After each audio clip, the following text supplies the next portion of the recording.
Hey everybody, we're in Italy.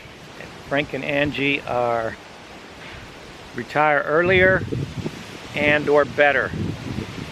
You can do it any way you want. You can do it at home, you can do it abroad, whatever suits your fancy. Today we're going to talk about how to not move abroad better.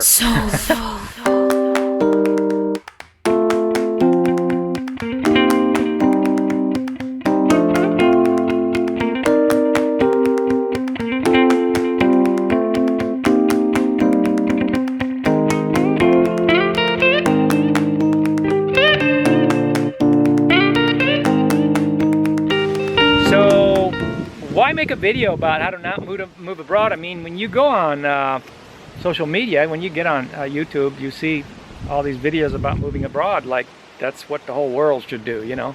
There's a lot of great things about moving abroad, and this video is not about telling people not to move abroad. It's just looking at the other angle to it.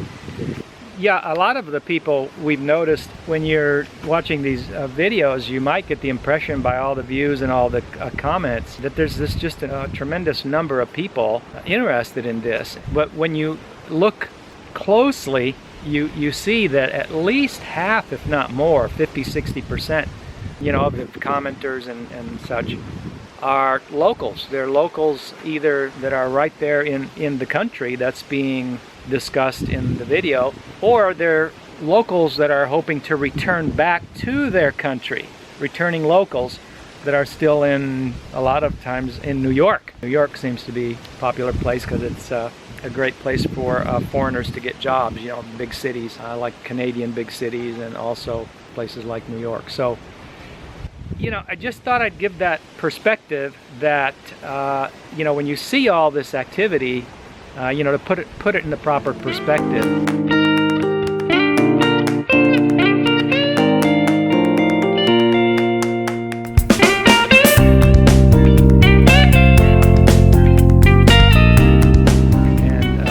But even with that does still leave 35–40% of all those comments on these live abroad videos that, you know, are Americans or Canadians, that are North Americans.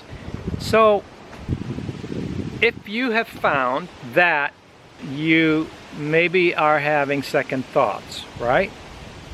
You might want to consider, number one, just go for shorter trips. Good idea! You know, people use shorter trips to, you know, check out the feel of a place. It isn't, you know, complete due diligence or recognizance, but they still like to go to check it out.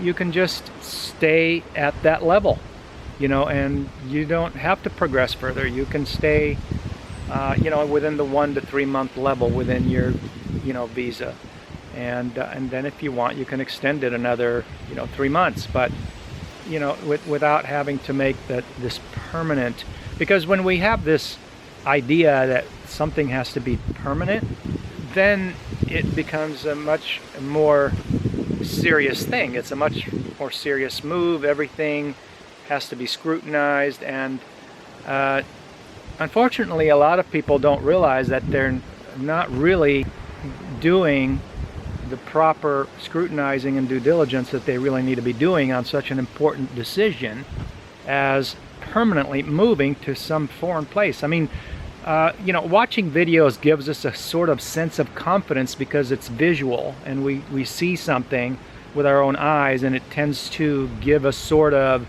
confirmation feeling. You know, oh look, it doesn't look like Mars. It's, you know, there's streets and people and trees, you know, and stores, you know, and here's these wonderful people telling us all these wonderful things about it. It must be okay. So if you're not sure about something like that, making that kind of decision, this would fit in.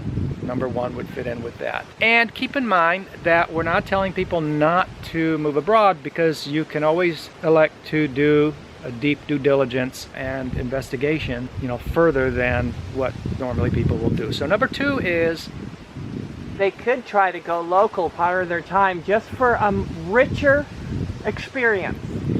You could try to do that, although it's a lot more challenging when you're there temporarily, but you could still try to do that. You could use some of the techniques that we use, or you could do things like rent a room in an Ecuadorian's home. you know, or Airbnb.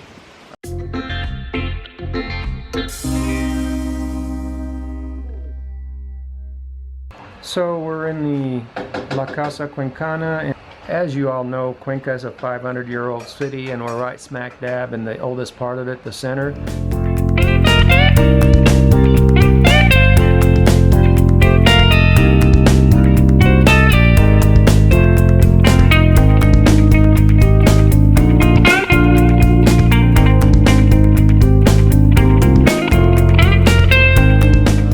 Always leave your options open in case things don't match up the way you had hoped.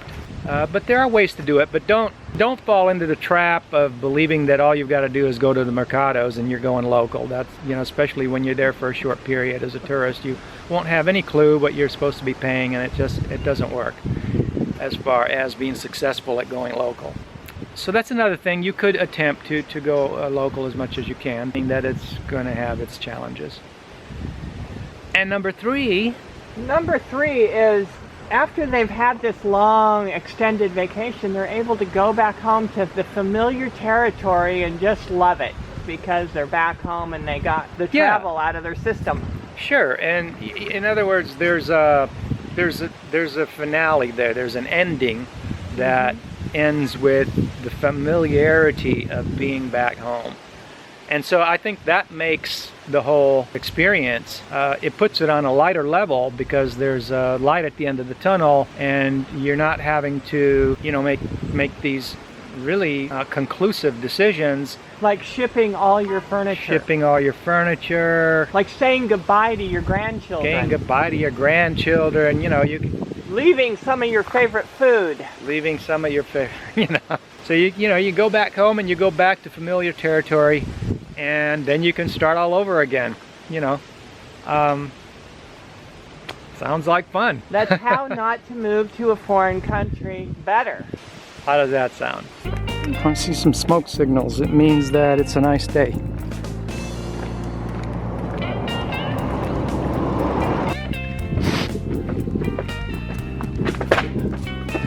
Oh, I almost lost it there.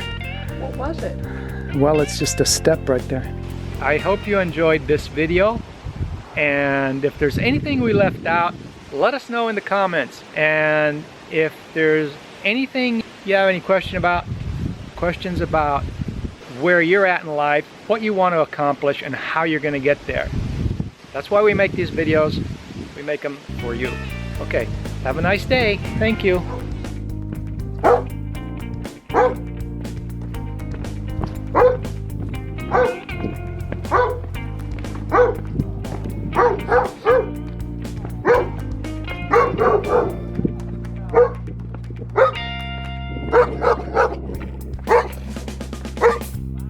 I don't think he likes the camera.